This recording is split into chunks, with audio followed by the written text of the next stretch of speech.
Variety is the spice of life. No sex marriages and husband needs. This is the Joyfully Married After podcast, episode 48. This is Joyfully Married After with Heath and Tracy. I'm Heath. And I'm Tracy. We've been joyfully married after how many years, baby? 28?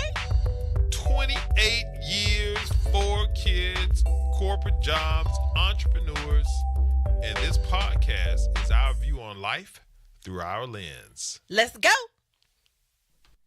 What's going on? Welcome to JMA Podcast. Hello.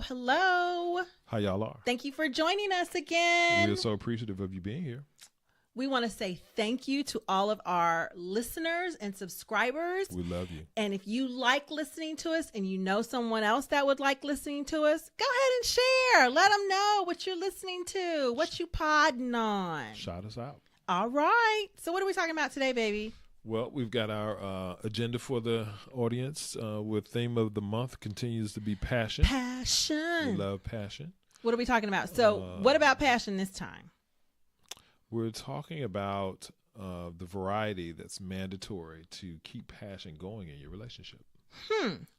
Yep. Then we're going to touch on our top of mind topic. Question of the week. Dopest couple in the world. Doing it well. And we may do a 1 minute word. Okay, bring it on. There you go. So we're going to start off with the theme of the month continues to be passion.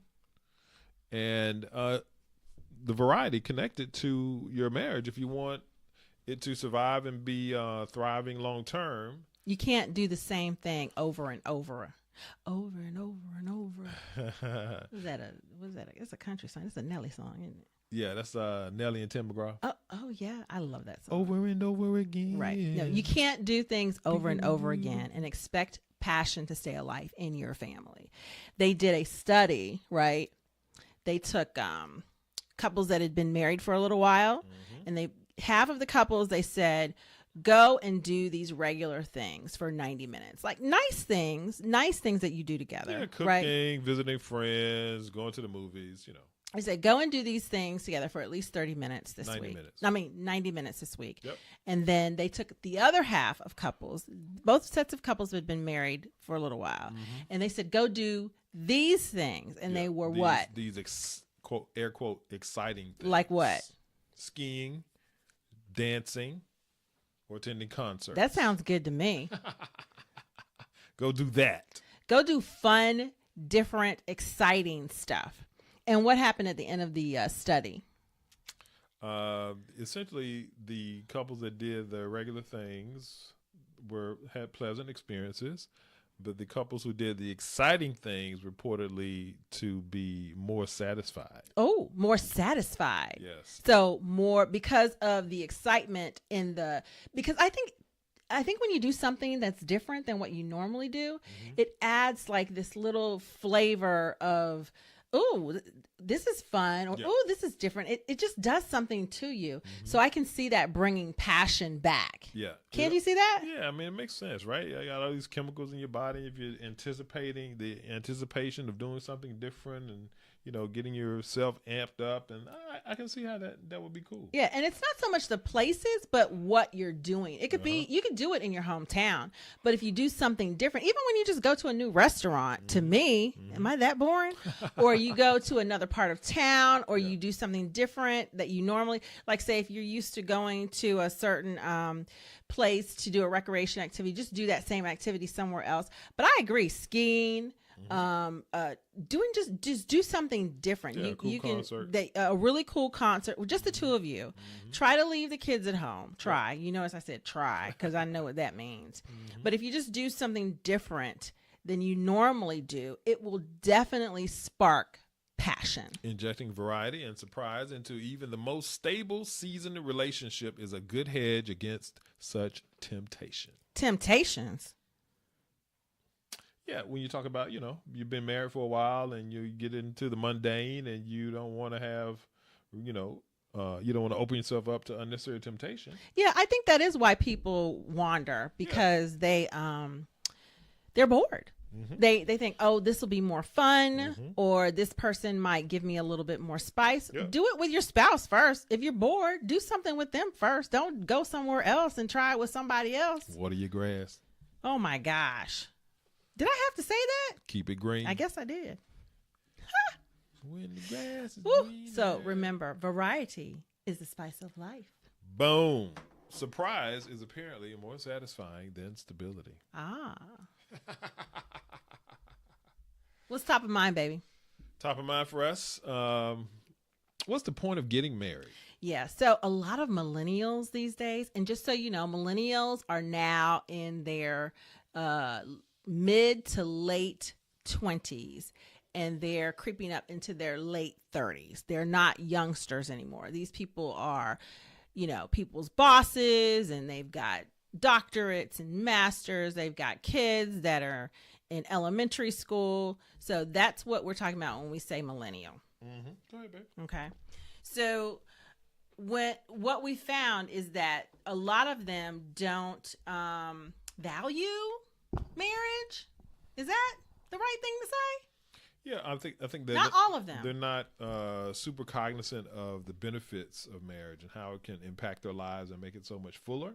So I think it's a sign of the times that maybe they don't see the value in it. So the question that we get from them is, what's the point? What's the point of marriage? So the point of marriage is, in order to live, you have to grow.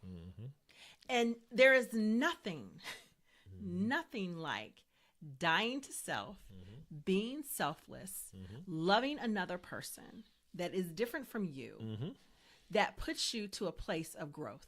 Yeah. Would you say that, baby? Yeah, and I think that, they see it as a scenario of, hey, I can have a baby if I want to have a baby. If I want to take a job somewhere, I can take a job somewhere. Yep, if I want to backpack around Europe, I can do that. So what do I need this other person for? And this person might bring, extra financial baggage because they got a lot of college debt. They might slow me down. They might try to take my money. All of these kinds of things.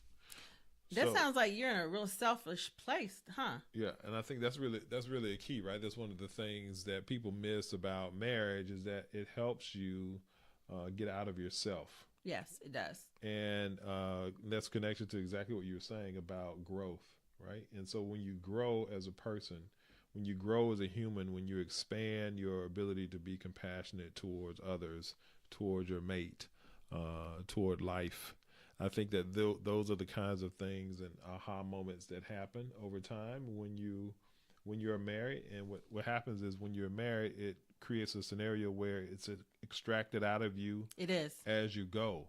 And so it inhibits you from running away. And not correcting it. And doing everything the way that you want to do it only. It's really trying to mature you in a divine way, which is really cool. I think a really good example of this is when Heath and our marriage was young, I had a temper issue. It was I have a bad temper, or I had a bad temper. I no longer try to claim that.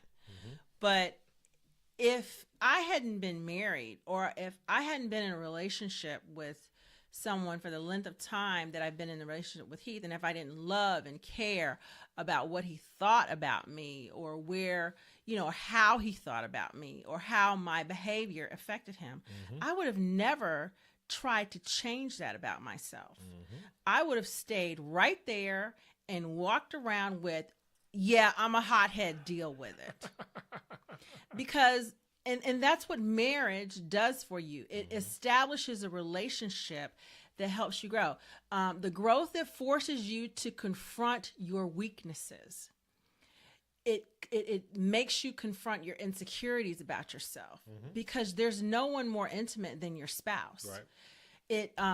It's going to help you take your fears, and what that does is when you grow, when I learned that, okay, I'm really a hothead here and I need to fix this. And when I got to a point of fixing it for the most part, it made me happy. Right.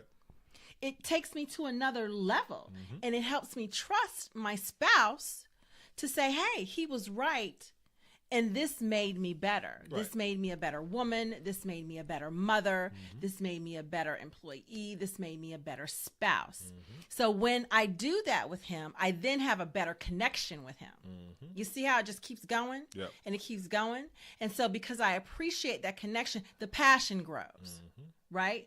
And then the commitment gets stronger, right? Yeah.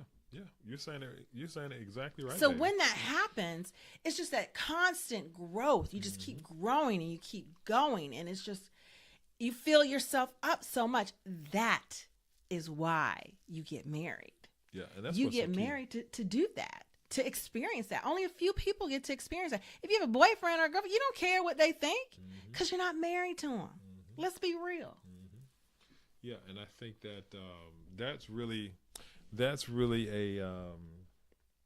a great way that you're describing that, baby, and that how you're connecting those dots for folks, and you can really see that when you are single and you're trying to take on life, going through these phases and doing it all by yourself, you can see how you can miss some of those things along the way. And it's easy then as you look back into your life to see how you were selfish, Right. and how you were all about your thing and your career and your whatever.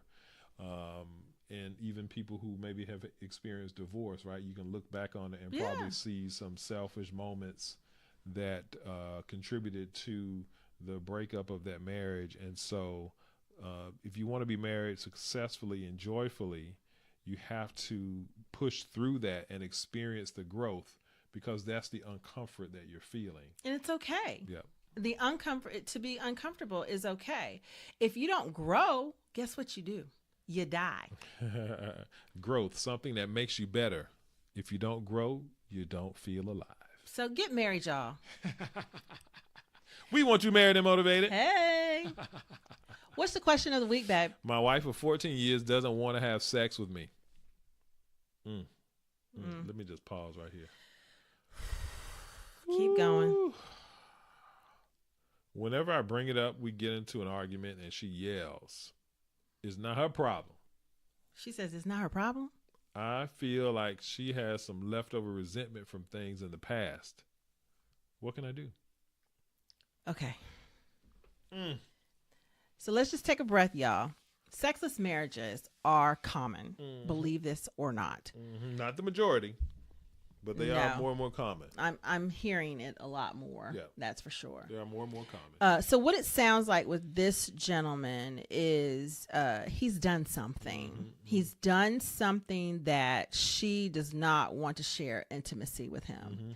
Well, something has happened in the past. Something has happened. Right. Something has happened. The trust, I'm going to just say, put that out there. Some trust has been betrayed. Could be some trust. To the point where she's not only rejecting him, but rejecting him to the point of anger and rejecting him to the point of this is your fault and this is your problem instead of looking at it as a marriage problem. Or even caring about the consequences behind it. So the first thing I would say is he probably needs to deal with that. And he needs to start with a counselor. Yeah, she's definitely stuck. She's stuck at a mental space and that she can't get past that wall. And so he's experiencing that, unfortunately. And I think that for the long-term health of that relationship, I think that you're exactly right. He needs to seek some counsel, just himself, get some wisdom around how do I navigate this, what do I have to deal with himself mentally myself to be able to cope and help my wife get through this point in our marriage. He needs to find out what the resentment stems from, and this happens in a lot of marriages, guys. What people have a tendency to do is hurt and re-hurt and hurt again, and never talk about it. Never get counseling about it. Never push past to the point where they can cleanse their souls of it.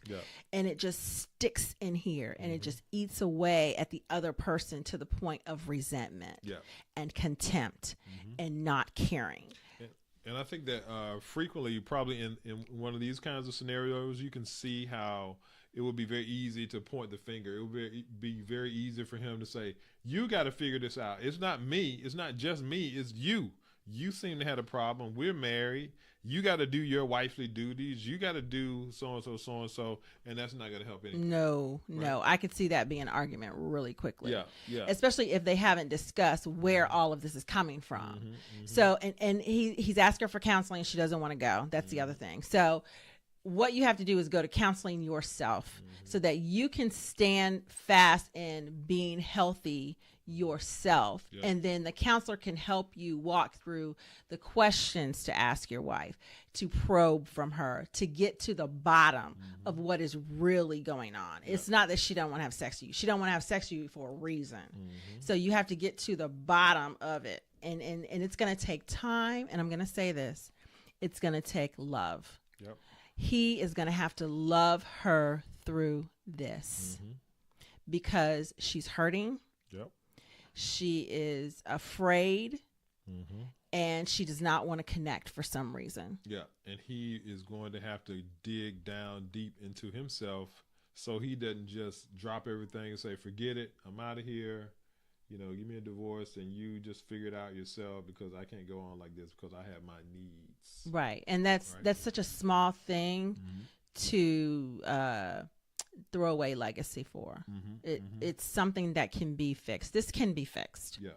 And, you know, while sex is important, at its core is not a need, right? Not like food and water, right? And so the point is that you made your vows and you want it to be better. You want it to be joyous. And so it's doing the work to get there. Right. But he needs to acknowledge that it's not that she don't want to have sex with him. It's something that he's done or said or repeated that she's hurt on and they never healed it. She's got scars. Yeah. So he needs to get counseling so that he can stand fast and continue to love her through this as he probes to find out what the real problem is. Yeah. And so, and I think the other piece of that is, how do you help the woman? How do you help the wife get there? How do you help her figure out what's happening with her? Because she thus far has shown that she's not willing to deal with it. Right. And so that's another piece that you have to navigate. Yeah. Good luck. Yeah. Tough deal there. We're praying for you. All right. Well, let's talk about the dopest couple in the world. Who's the dopest couple in the world this week, baby? Oh, the Duke and Duchess of Sussex, also known as Harry and Meghan. What y'all know about Harry and Meghan? I love Harry and Meghan. Did y'all see the wedding? When the wedding was out there? Oh, who didn't see the wedding? The wedding was captivating. That wedding was, oh my God, historical. Queen Tracy beautiful, had it on. She had inclusion. I woke up at the crack of dawn to watch this wedding. The TV was on lockdown that day. Yeah, they could forget it. They weren't watching anything but this wedding. What I love about them is they are on high alert as far as visibility. I cannot imagine living in a country that is not used to having a princess of color, number one. Being a divorcee, number two. Being an American, number three. And then having a crazy family, number four. And then she got like the Hollywood thing too, right? Then she's an actress, and of course, you know, it's a lot. Meghan, girl, hang in there, girl. We with you. We are here with you. And Harry, he is holding her down. He's like, yo, y'all gonna have to deal with it. Deal with it. This is my girl. Got rid of friends that didn't approve. Oh, that's how you feel? Kick rocks. It's a beautiful thing. It's a beautiful thing to see love and commitment and support and security. Yep. He don't have to put up with that. He's Harry Prince. He's what, seventh in line to the heir, whatever he is. He does not have to put up with this. Right. And you know, realistically, she doesn't either. And I just commend them for pushing through with all of the duties they have. that are, people think, oh, those aren't no duties. But do you want to get up every morning and go shake 1,000 people's hands? Some mornings you don't want to. And she's pregnant? Are you kidding me? Am I really trying to do this, y'all? They just renovated a home. A lot of people think, oh, well, money is not a problem. You know what, y'all? Sometimes you just like, yo, I'm tired. Exactly. I'm tired. I'm hurt. I don't want to hear people talk about me anymore. And the fact that they are just holding it together, they're all smiles, they're waiting for their baby. I am so happy for them. So they are couple of the week. Congratulations, Duke and Duchess of... Oh, I forgot. And they opened an Instagram account this week. Are we following them? Yeah, I am. We need to follow them. I think I am following them. I don't think I'm following them. I'm following them. So if you're not following them, Duke and Duchess of Sussex, I think they already have like millions of followers already. They've only been there like 3 days. Do they follow us? Not yet. I might hit them up, follow, and say, hey, man, follow back. Not yet. Not yet. Let me hit them up, man. See what's happening. Okay. So we done talking about them? We're done talking about the dopest couple of the week or in the world. Come on, babe. You got to get it right now. Okay, you do it then. And that's the dopest couple in the world this week. We're going to get the little sound machine eventually, guys. All right, now it's time to talk about doing it well. Ooh. Okay, Kitty's out the room. Earpod time. Earpod alert. Headphone alert. Doing it and doing it and doing it well. Doing it and doing it and doing it well. Okay, ladies. What does your husband want from you in bed? Uh-oh. Yeah. Talking about the bedroom. Okay, what's the first thing, baby? Hey, I need to know that you actually want to be in the bed with me. Smiling. Can you smile? No poker faces. How we gonna get down and have me, where I need to be, and you got the poker face? I'm a laugher, if you haven't been able to tell. He makes me laugh so much. So our sessions usually start with me just cracking up some kind of way. I'm that chick. I'm in there. I'm giggling and smiling and everything. So it's natural. And if it's not natural for you, just figure out a way to be a little bit more pleasant. Figure out a way to turn this part up right here. You don't want the sultry thing is okay, I guess. But turn that frown upside down. Yeah, turn the frown upside down, ladies. Smile. Which dovetails perfectly into the second point, which is be enthusiastic. All right, come on. No, that's not gonna work for me. That's not gonna work for me. I'm not trying to hear that. I need some positive feedback during my session.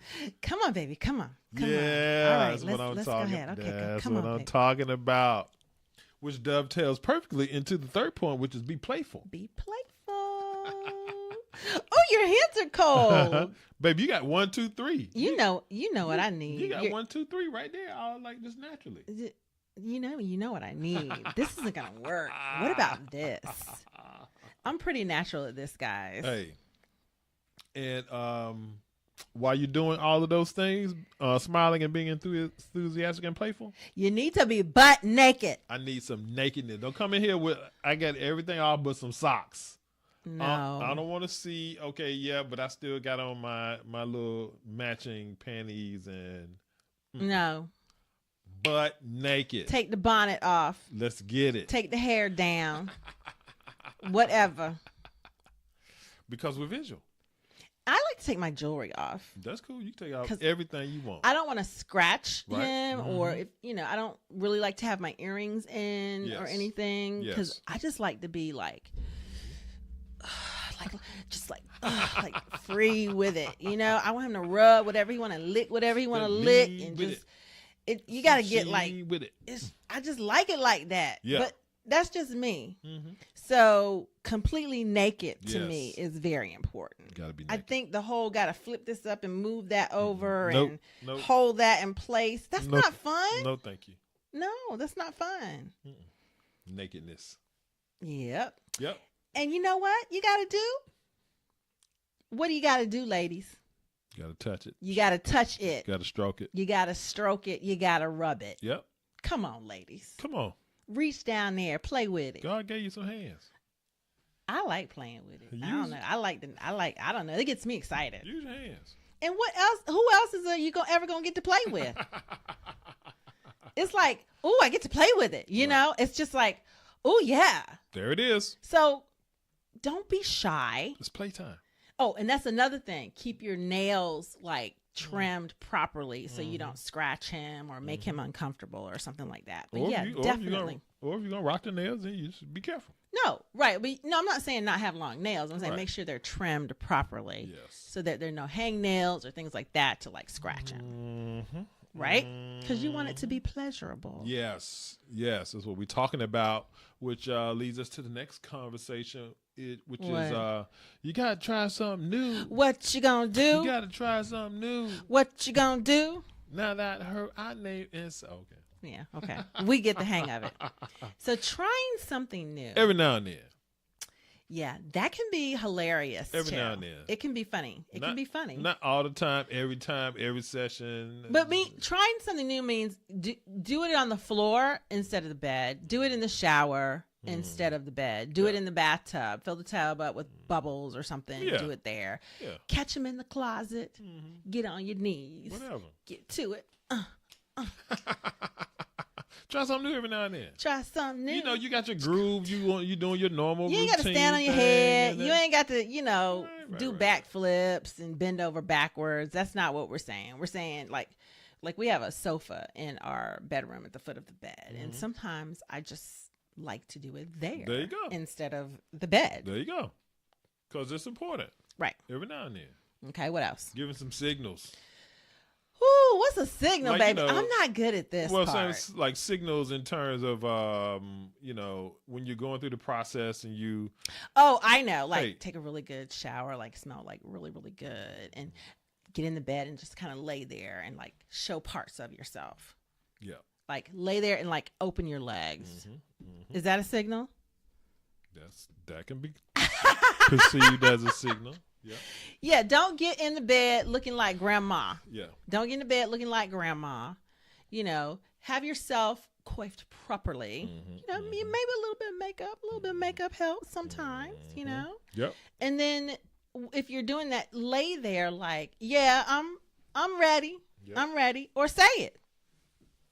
Ladies, we're talking about what does your husband want from you in the bed. And we'll get to men next week. And the next thing that we're talking about is you got to let go and enjoy. Oh, this is such a good one, babe. He wants to please you. He wants to feel like he's a man, that he's doing his thing. That is a good one. And so you need to let go, enjoy, and let him please you. Don't tell him what to do during this. You can like. You can direct him. Yeah, direct. You can direct, like Sure. move his hand or move his head or, move his hips or something like that. But you don't want to bark out instructions during this time. It's not sexy. Yeah. And you want to lay there, relax, and moan. Yeah. It's a turn on. Let's go. Let's go. And I know this is hard for ladies because there's so many things racing through our minds, Got to quiet the mind. But you have to, and this is his responsibility too to get you there. Yeah. But you've got to get to a place where you ain't thinking about nothing, but you getting ready to climax. Yep. And so when you do that, you can feel the love, you can feel the intimacy, you can feel the oneness, you can feel the power. You can just feel so many things when you let it go, relax, and let him do his thing. And that is that plays into the next, baby, when you talk about helping him by telling him what you like. Oh yeah. So like doing the process. I like that. Oh, that's working for me. That's working. I like that. Keep That's doing good that. right there. Keep doing that. Oh, you're making that feel so good. Right. You have to say things like that to help them along, and then that encourages them. That makes them feel good, and they keep doing it. There you go. And you can suggest a new technique is the next one. Oh yeah, that's always good. Yeah, that's always good. And the last one is have fun. Have fun. Have fun. You have this special person that lives with you. That you have sex with on a regular basis that doesn't hopefully have sex with anybody else. So have fun with them. Have fun. Have fun. Hey, if it wasn't great that time, guess what? Try again. So there you go. 1 minute word coming right up. Yeah. So we're going to do a little different this time. Okay, baby. So this is Heath coming to you with the 1 minute word. The quote of the day is, develop a passion for learning. If you do, you will never cease to grow. And I think that all of these podcasts and videos that we do, baby, are talking about really enhancing the development of people in terms of their character, their emotional intelligence, their marriage intelligence. If I am curious about you and wanting to know and understand how I can make your life better, what I can do for our children, what I can do for our careers, what kind of dreaming can we do together? Wow. If I am always looking for new information, how to be more positive, how to be a better man, how to be a better husband, how to be a better teacher, how to be a better business person, how I can improve our life. How to be a better father, how to be a better everything. These things are so germane and so important to growth, right? And so back to the earlier portion of our podcast this evening when you're talking about being married and how it forces you to grow. Mm-hmm. And so I think that these are some of the keys and the pieces that we want to be proponents of for people to understand that when we say we want you married and motivated, it's really designed to make sure that you are a person who is growing. And when you're a person who wants to learn and is passionate about learning, then you are going to grow. And when you grow, your life is going to be so much better. It is. So we truly appreciate and love you. And that is the 1 minute word. Don't forget. Stay connected to God, stay connected to your family, and stay connected to your spouse. Or your significant other. We love you. Grow. Thank you for joining us today. Tune in weekly as we share more tips on being joyfully married after. And join the conversation at heathandtracy.com.